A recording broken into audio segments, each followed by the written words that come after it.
Nung nakarang January, sinimulan po natin ang pagtalakay sa anong aklat po ulit? Nehemiah, which is ang tema po natin for this year. Ano po ulit yung tema natin for this year, mga kapatid? Oh, parang nawala na po. Parang nawala pagdating doon. Ulitin nga po natin. 1, 2, 3, go!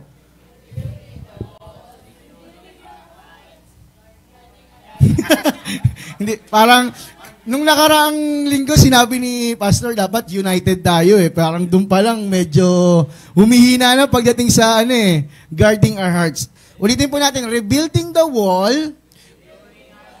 renewing our mind, and guarding our hearts. Okay po, yan po ang ating tema for this whole year. Dahil nire-rebuild po natin yung wall ng FCC Manila, kasabay po ng pag-rebuild nun ay yung pag-rebuild po ng ating mga buhay, yung ating spiritual life at pag-rebuild po ng ating pamilya. At ngayon po, nasa Nehemiah chapter 4 na po tayo. Kung bubuksan po natin yung ating mga Bible, malayo-layo na po yung ating natahak sa aklat po na ito. At ang ating pong topic ay pinamagatang Stand Your Ground. Madalas po nating marinig ito sa military. Or kapag nanonood po kayo ng movie na may mga barilan or mayroong mga digmaan, maririnig po natin yung phrases na stand your ground. And stand your ground is an idiomatic expression that conveys a message of resilience, determination, and steadfastness. Maaring pwede rin po nating sabihin, pag sinabi mong stand your ground, no retreat, no surrender. Yun po, di ba? Yun po yung ano natin yung pinakamas kilala natin. At kanina minarinig ako parang Spartans no? 300 Spartans. At ayan po yung ating pag-uusapan ngayong umaga. Parang may nakakita na po ng sermon po natin. Parang alam na kung saan pupunta. Pero stand your ground, ang sabi po doon, it is no retreat, no surrender. Hindi ka tatakbo, hindi ka magbaback out, hindi ka susuko, papanindigan mo kung nas ka. And yun nga po, sinabi natin, yung Spartans, they are the fierce warriors of the ancient world. Sino po dito nakapanood na nung 300 Spartans? Sa mga hindi pa po nakapanood, maganda pong panoorin yan. It is a historical event.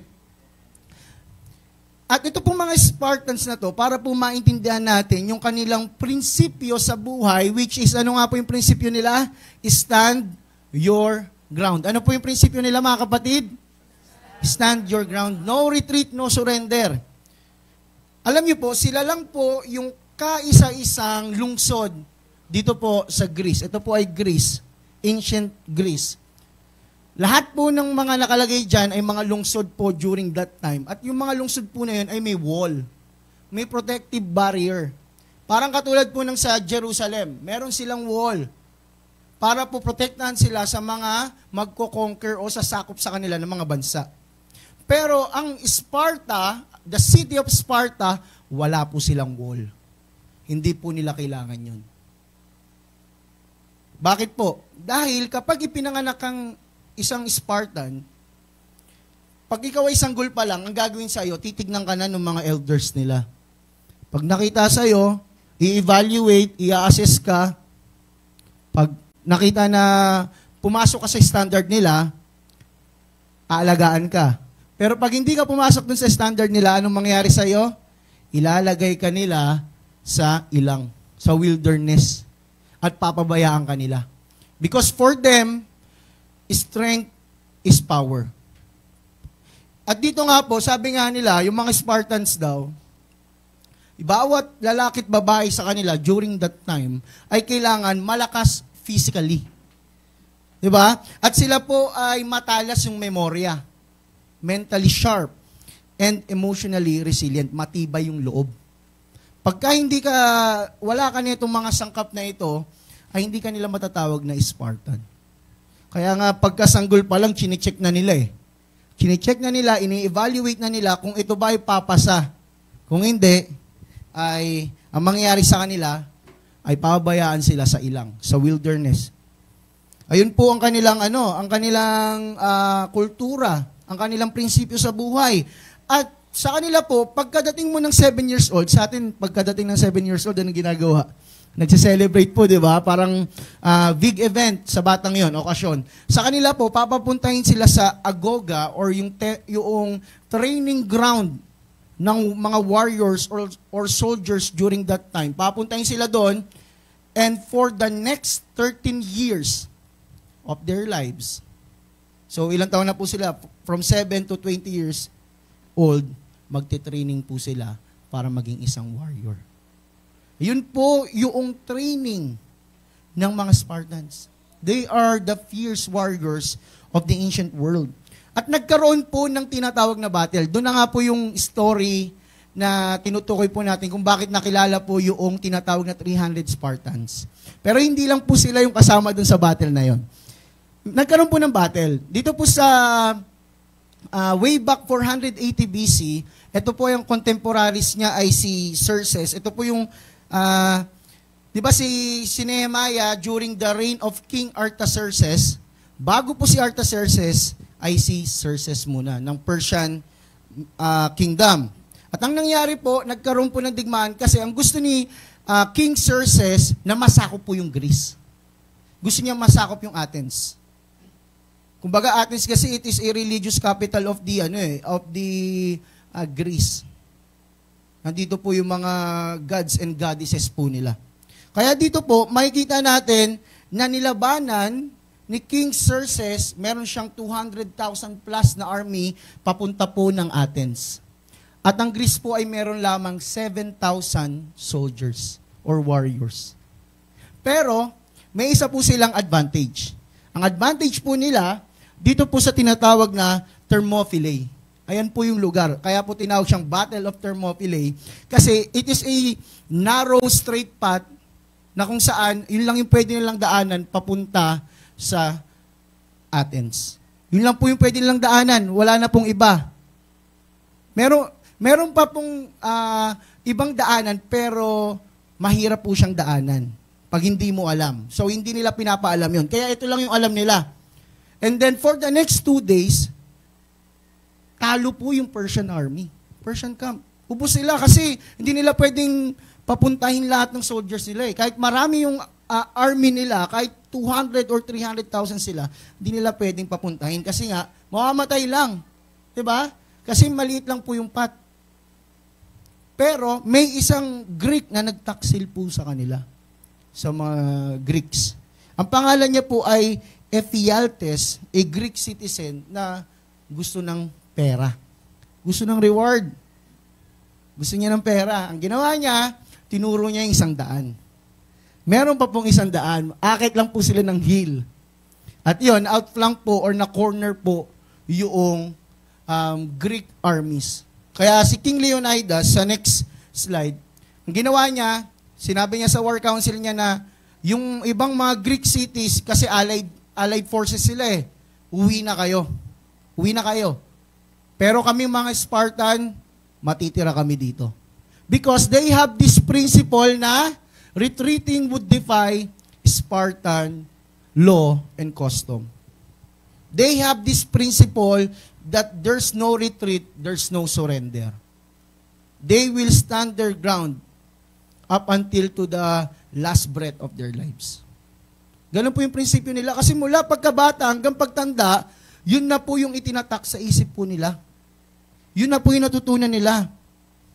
And 300 of them died on that battle.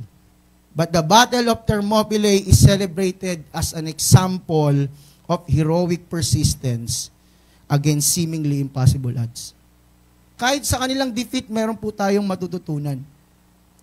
Not to back down on our challenges, on oppositions ng ating pong mga buhay. Kaya nga po sabi ng Proverbs Proverbs 24:16. Sabi po dito, for though the righteous fall 7 times, they rise again. But the wicked stumble when calamity strikes. Sa Tagalog po ang sabi, sapagkat siya'y makatatayong muli, mabuwal man ng 7 ulit, ngunit ang masama ay dagling nababagsak sa panahon ng kahirapan. Tayo po mga kapatid, madalas po tayong madapa. Tama po. Madalas po tayong mabigo. Madalas po tayong mag-fail. And hindi po aksidente na 7 times yung sinabi po dito. Because 7 times or 7 sa scripture po means completeness or perfection. How many times? Kahit ilang beses pa po tayong bumagsak. Kahit na masira po or we are utterly na mabuwal mga kapatid, the setback is only temporary. Ulitin ko po, the setback is only temporary. Temporary lang po yung kalalagayan po natin. Hindi po yan permanente, mga kapatid. We will destined to rise again. Pwede bang sabihin mo sa katabi mo, rise again?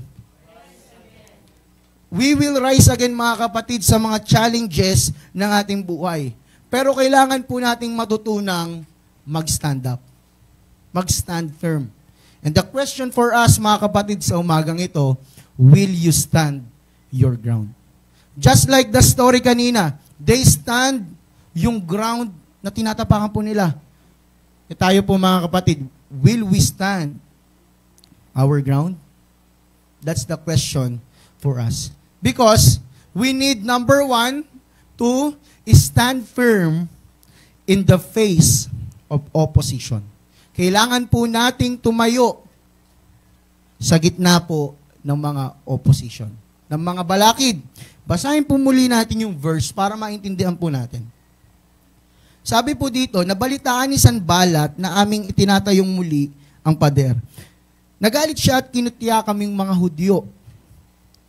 Sa harapan ng kanyang mga kasama at mga hukbo ng Samaria, sinabi niya, ano kaya ang iniisip ng mga kawawang Hudyong ito? Itayong muli ang Jerusalem sa pamamagitan ng pag-aari ng mga handog at gawin iyon sa loob ng isang araw. Akala ba nila ay magagamit pa nila ang mga nasunog at nadurog na bato roon? Nakita niyo po dito, sa chapter 4, verse 1 to 3, makikita po natin si Nehemiah. Sa atin po ngayon, ang tawag, may mga bashers. Di ba? Alam niyo po yung word na basher, di ba? May mga naninira kay Nehemiah. Tignan pa po natin sa verse 3. Sa tabi niya ay nagsalita naman si Tobias, isa pa pong naninira kila Nehemiah. Na Amonita, ano bang klaseng pader ang gagawin ng mga Hudyong iyan? Madaanan lamang iyon ng asong gubat ay tiyak na guguhuna. Minaliit po sila. At ang gusto pong nating maintindihan dito is we need to be prepared for setbacks. Kailangan prepared po tayo sa mga challenges ng ating mga buhay. Makikita nyo po dito, let us be prepared sa ating setbacks. Ang sa tingin lang po kasi natin, yung plano po natin, pagka nagplano po tayo, parang isang flat surface lang. Hindi po. Hindi po ganun ang buhay. That's not how life works, mga kapatid. Sabi po dyan, the reality of life is this. It's like this. Yung nasa baba pong illustration. Diba? Marami kang susungin na pagsubok, na problema. Pag may ginagawa ka, may goal ka sa buhay, minsan, ang una pang umahad lang, kamag-anak mo pa. Tama? Minsan, yung una pang nagdi-discourage sa'yo, yung kakilala mo, yung pinakamalapit sa'yo. Diba? Yung mga tipong sabihin, kaya mo ba yan? Hindi ka naman ganyan ah. Tama po? Pero, sabi nga po, the greater the setback, the greater the comeback. Amen po? The greater the setback, the greater the comeback. Pag mas lalo kang hinihila pababa, sabi nga po nila sa isang, para kang nasa race, yung paghila sa'yo, para lang yung may goma sa likod mo eh, na magpo-propel sa'yo para mas umalagwa ka ng mas mabilis. Kaya pag mas malakas yung paghila sa'yo, patras, mas malakas din yung pag-move mo forward. Amen po? So, the greater the setback, the greater the comeback. Tatandaan po natin yan. Because Nehemiah, nakaranas din po siya ng setbacks eh. Pero alam niya kung sino yung pinaglilingkuran niya. Alam niya yung Diyos na pinaglilingkuran niya. Alam niya na project yun ni Lord. At hindi niya project yun. Nakita niyo po yung next na yung illustration na to. May springboard, tama po? So, ginawa niya yung springboard para makatalon dun sa kabila. Madalas po yung setbacks, yun po yung magiging springboard po natin papunta dun sa ating destination. Ano man po yung pinapagawa sa atin ng Panginoon, the more we are eager na i-rebuild yung walls ng ating mga buhay, ng church po na ito, na magkaroon tayo ng commitment, the more po na ibibigay ng Panginoon yung hinihiling po natin. Amen po? So let us fight the good fight of our faith. Sabi po dito sa 1 Timothy chapter 6 verse 12, fight the good fight of the faith, take hold of the eternal life to which you were called when you made your good confession in the presence of many witnesses. Ang point po dito ni Paul kay Timothy, kasi bata pa po si Timothy sa pananampalataya, pero during this time, mga sa age, nasa 30 to 40 years old na siya, that a life of faith would not be an easy choice. Tama po. Nung tumanggap po tayo sa Panginoon, parang mas doon pa dumami yung pagsubok po natin eh. Di ba? Nung time na tinanggap mo ang Panginoon, nag-commit ka sa Kanya, nagseryoso ka sa iyong faith, parang Lord naman, sabi mo, mahal mo ako, bakit ang dami ng pagsubok na to? Pero, ganun po yung ating Christian life. Doon po tayo hinuhubog ng Panginoon. Sabi nga po, ang isang ginto, para maging pure, idinadarang po sa apoy. So, yung mga apoy po ng buhay natin, yung mga pagsubok, ginagawa po yan para dumalisay po tayo. Para maging pure po tayo sa harapan po ng Panginoon. So, let's look at how Nehemiah is going to stand firm in the face of opposition. Ano po ba yung mga opposition? Ano po bang nangyayari sa kanila during this time? Sabi po dyan, what's going on with the opposition? Alam niyo po, si Sanballat, isa po siyang governor sa area po ng malapit sa Jerusalem. Karatig na mga bansa, yung Samaria po. Sa taas lang po ng Jerusalem yun. And takot si Sanballat na mabuo muli ang Jerusalem. Bakit?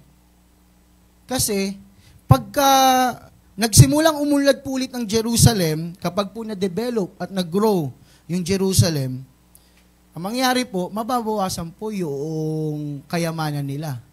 Mababawasan po yung taas ng economy nila, yung ekonomiya nila. So takot siya na kapag lumakas ng Jerusalem, hihina sila. Kapag na-rebuild tong wall ng Jerusalem, hihina sila. Kaya naman, ang gusto niya gawin ay talagang itigil, guluhin, i-distract po yung mga taga-Jerusalem. So the key here is yung issue po ng heart ni Sanballat. Jealousy o selos.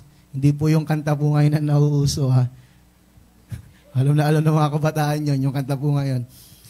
He fears that Nehemiah will succeed and it will mean the spotlight will turn off of Sanballat. Kasi bida si Sanballat eh. Naalala niyo po last week, di ba, sabi nga po ng ating pastor na wag daw po maging credit grabber. Si Sanballat po, gustong-gusto niyang nasa spotlight. Gustong-gusto niyang may exposure. May mga ganyan po, di ba? May mga Sanballat pa rin po ngayon. Maaring sa work po natin, may Sanballat. Sa school, may Sanballat. Kahit saan pong lugar, may Sanballat. Pero wag naman po sanang tayo yung Sanballat, ha? Wag niyo pong tignan yung katabi niyo, hindi po yan si Sanballat. Si Sanballat po, mga kapatid, ay may ginawang 3 setbacks para po ma-delay yung pagtayo ng wall. Ano po yun? Setbacks can be seen in the form of discouragements, accusations, recalling your past failures. Tingnan po natin isa-isa. Discouragements. Sabi dito, ano kayang iniisip ng mga kawawang Hudyong ito? Diba? Minamalit po sila. Kawawa kayo. Ganyan lang kayo. Sira-sira nga yung wall nyo eh. Mas mayaman nga kami eh. Diba? There are a lot of discouragement, mga kapatid, sa ating pong buhay. Kagaya nga po ng sabi ko kanina, kung sino pang mas malapit sa atin, yun yung magbibigay ng pinakamasakit na discouragement. Di ba? Kasi kung ibang tao yung magbibigay ng discouragement, parang medyo wala lang eh. Tama po? Kasi hindi naman malapit sa iyo eh. Tama? Pero kapag narinig mo yung discouragement or negative words sa taong pinakamalapit sa iyo, yun yung pinakamasakit. Diba?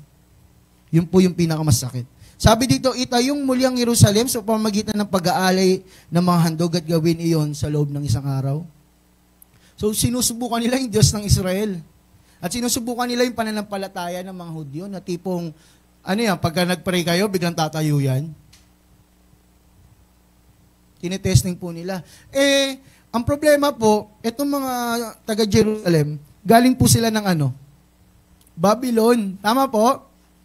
Galing po sila ng captivity. So, lagi silang talo. Ang hirap po nun, di ba? Laging talo. Kaya pagka sinabihan ka pa lang ng ganito, o kaya ng ilang mga ganitong salita, mga negative, talagang iiyak ka. O kaya talagang magagalit ka, maiinis ka, madadown ka.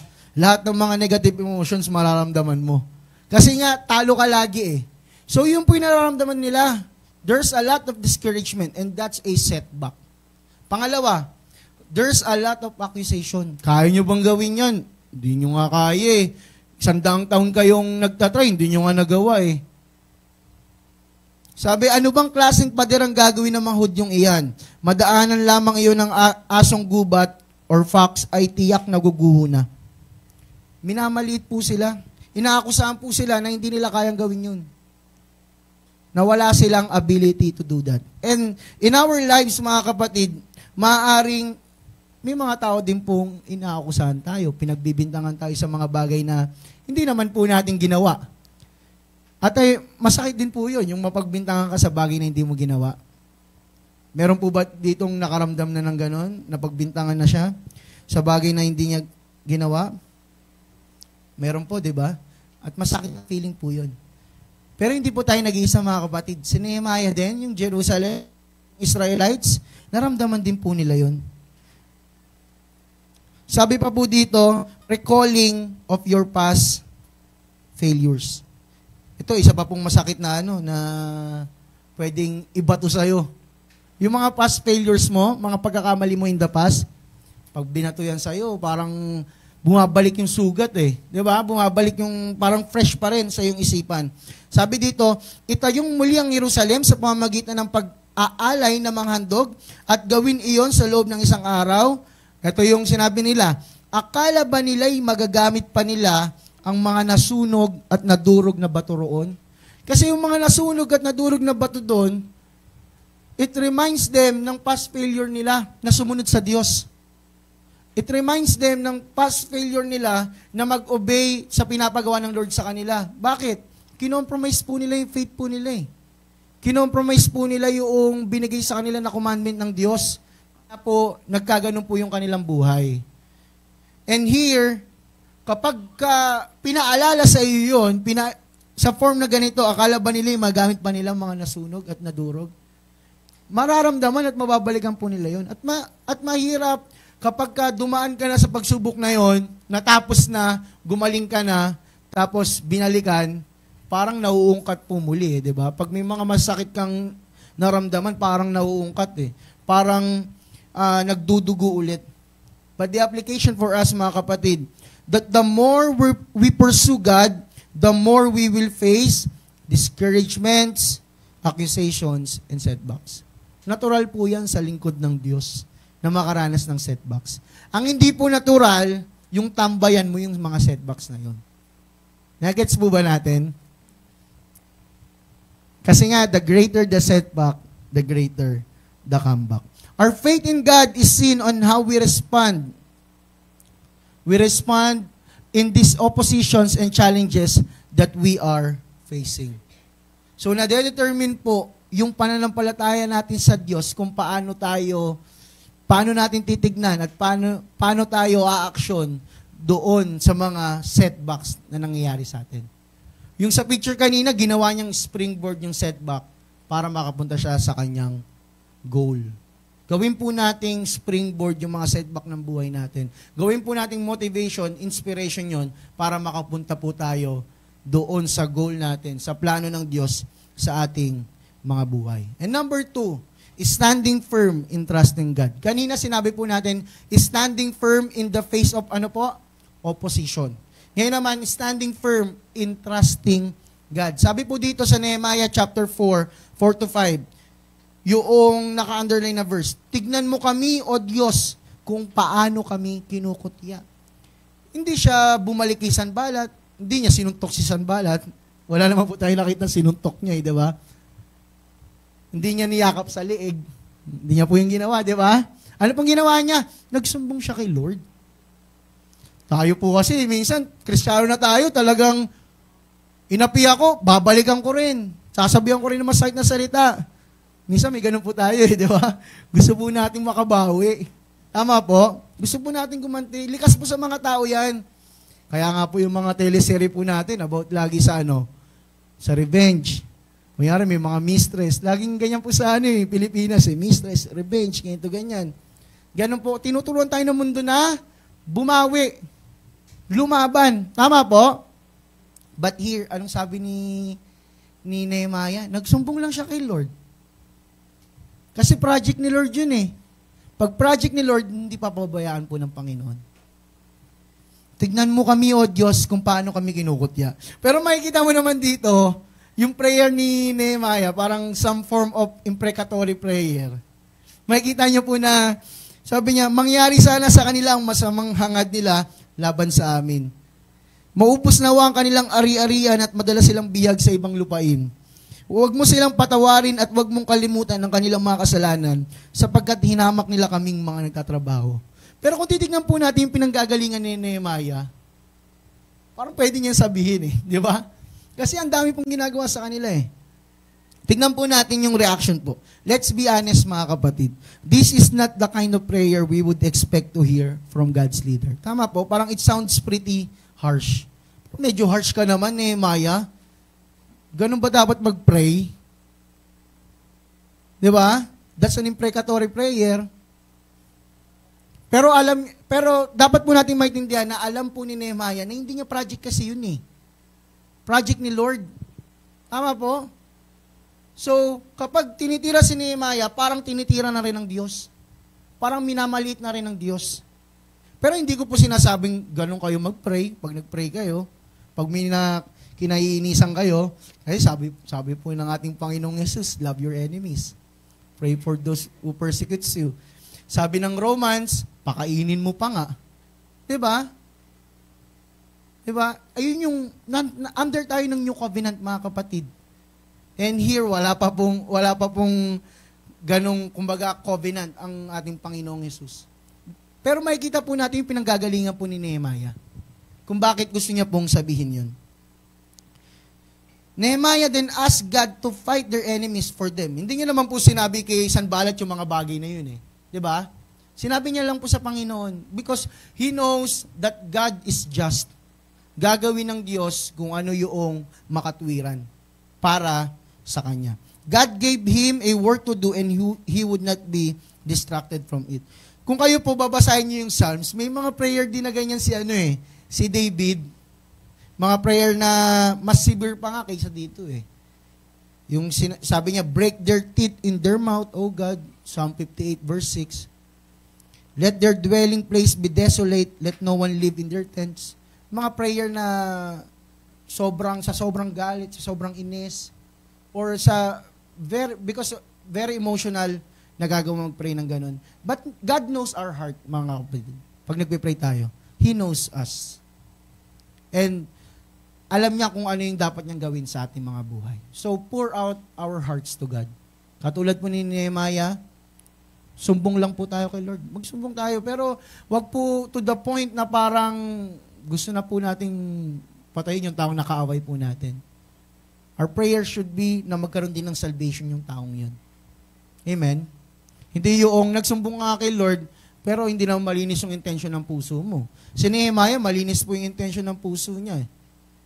Because ang gusto niya po, matapos yung project ni Lord.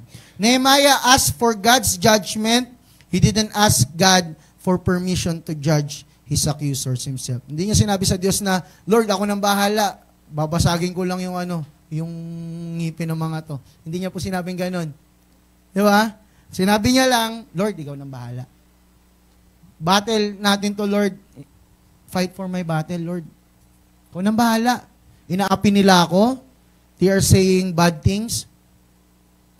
Ikaw na bahala. Wala po tayong narinig kay Nehemiah. Wala po, di ba?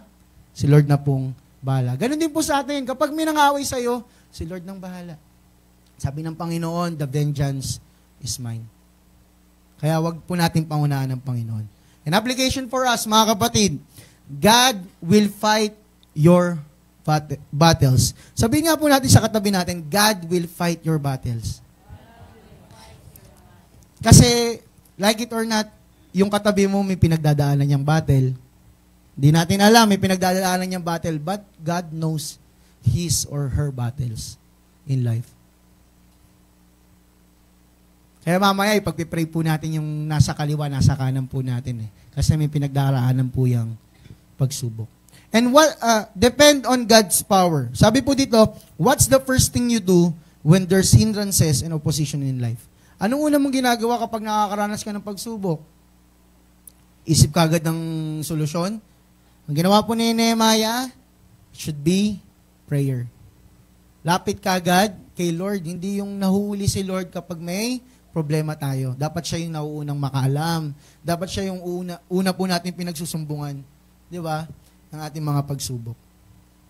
So sabi po, stand firm in the face of oppositions. Stand firm in trusting God.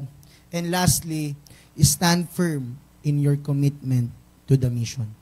So hindi ka lang mag-stand firm in the face of opposition, hindi ka lang mag-stand firm sa pagtitiwala sa Diyos, syempre, maging committed ka rin sa pinapagawa sa iyo ng Lord. Diba? Kung ikaw ngayon estudyante, maging committed ka sa pag-aaral mo. Kung ikaw ngayon nagtatrabaho, maging committed ka sa work mo. Kung ikaw ngayon naglilingkod sa loob ng church, maging committed ka sa pagsiserve mo. Diba? Lagi po yung magkasama. Yung oppositions, andyan. Yung pagtitiwala sa Diyos, andyan. Pero yung commitment mo sa pinapagawa sa ng Lord, dapat andyan din po. Tingnan niyo po yung verse 6. Sabi po nila, lalo kaming nagpatuloy sa pagtatayo ng pader. Kaya't hindi nagtagal at nangalahati na ang taas nito dahil masigasig ang mga tao sa pagtatrabaho. Ginawa po nilang gasolina yung mga setbacks, yung discouragement, accusation, recalling of past failures, ginawa po nilang gasolina po yun para umandar sila. Kaya kapag may mga ganong tao, ganong sitwasyon sa buhay natin, gawin po natin gasolina para umandar po tayo. Diba? Sa ating buhay. Sabi niya, lalo kaming nagpatuloy. Ibig sabihin, yun yung naging cause, naging reason ng kanilang pagpapatuloy sa ginawa nila. Dapat ganun po yung maging mindset po natin, mga kapatid. Sabi dito, have a mind to work. It all starts with the mind. Sabi dito, a mind to work is a gift from God. And no significant job will ever be accomplished until people come together with a mind to work. Wala pong ma-accomplish na goal kapag hindi po united yung mga tao. Remember, last week, ano po yung topic po natin? Ano po yung topic natin last week? Bayanihan, iisang layon, iisang action. Meron silang iisang goal. At meron silang iisang action towards that goal. At tayo, anong goal po ng church? It is to rebuild the walls of FCC Manila. Meron po tayong isang goal. Kailangan meron din po tayong isang action. Sa family nyo po, dapat may goal po kayo. Tama? Ngayong year, anong goal nyo sa family nyo? Sa iyong spiritual life, dapat may goal ka this year. Anong goal mo sa iyong spiritual life this year?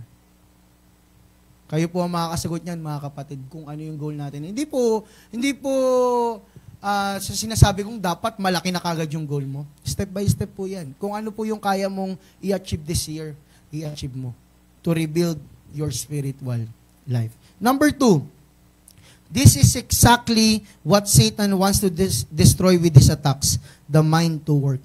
Ang una pong sinisira ng demonyo, yung ating pong perspective, yung ating pong pag-iisip. Kaya nga sabi po ng Romans 12:2, di ba? To renew our mind. We need to renew our mind. Sabi po dito, the mind to work. He wants to make us feel defeated or passive or self-focused or discouraged. Ang gusto niya, magstay ka sa kalalagayan mo. Magstay ka sa discouragements. Magstay ka saan?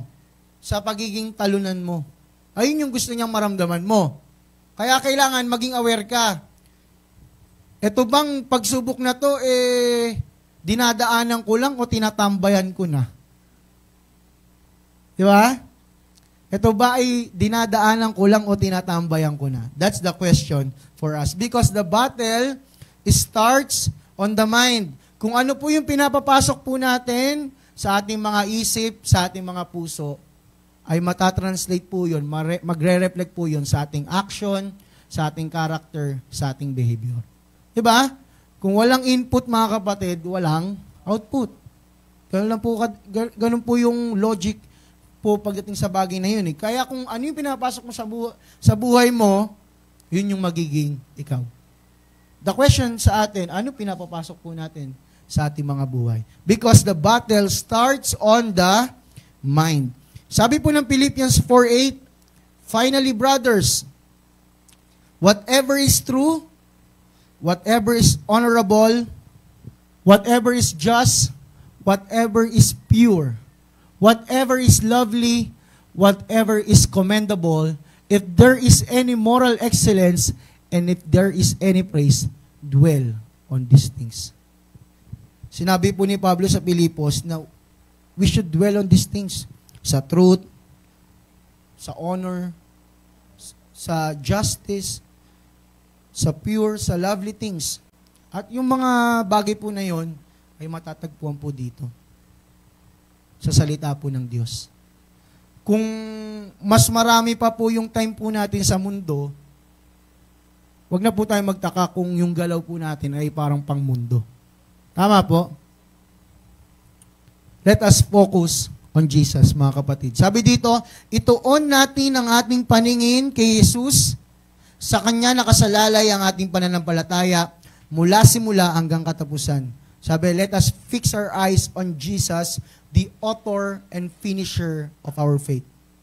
Kay Jesus nagsisimula at kay Jesus nagtatapos ang ating pong pananampalataya. And the summary for us, the idea in each of this passage is focus. Pakisabi nga, focus. Baka ngayon medyo, ganun ka na, inaanto ka na eh. Hindi ka na makapag-focus eh. Ang haba naman ng preaching ni Pastor. Ganun na eh. Alam niyo po, nakikita ko po kayo lahat dito eh. Kaya wala po kayong may tatago sa akin. Kasi nililibot ko po yung aking mga mata. Sabi dyan, focus. Sabi mo sa katabi mo, focus. Huwag ka matulog, okay? Sabi dyan, that's what Nehemiah did. He kept his eyes on God and refused to be deterred by the distractions and discouragement all around him. Focus siya sa mission. Focus siya sa project ni Lord. Bakit? Siyempre, project ni Lord, ayaw niyang mapahiya yung Diyos na sinasamba niya. Tama po? Kaya dapat din po tayo, mga kapatid, we need to focus sa pinapagawa sa atin ng Panginoon. And standing your ground is, kahit ito po, maalala po natin, pumasok po sa isipan natin, stand your ground is standing firm in the face of opposition. Standing firm in the promises of God and standing firm in your commitment to the mission. Naalala niyo po yung sinabi ko sa inyo po kanina na may battle yung katabi mo? May battle po yung katabi po natin, tama?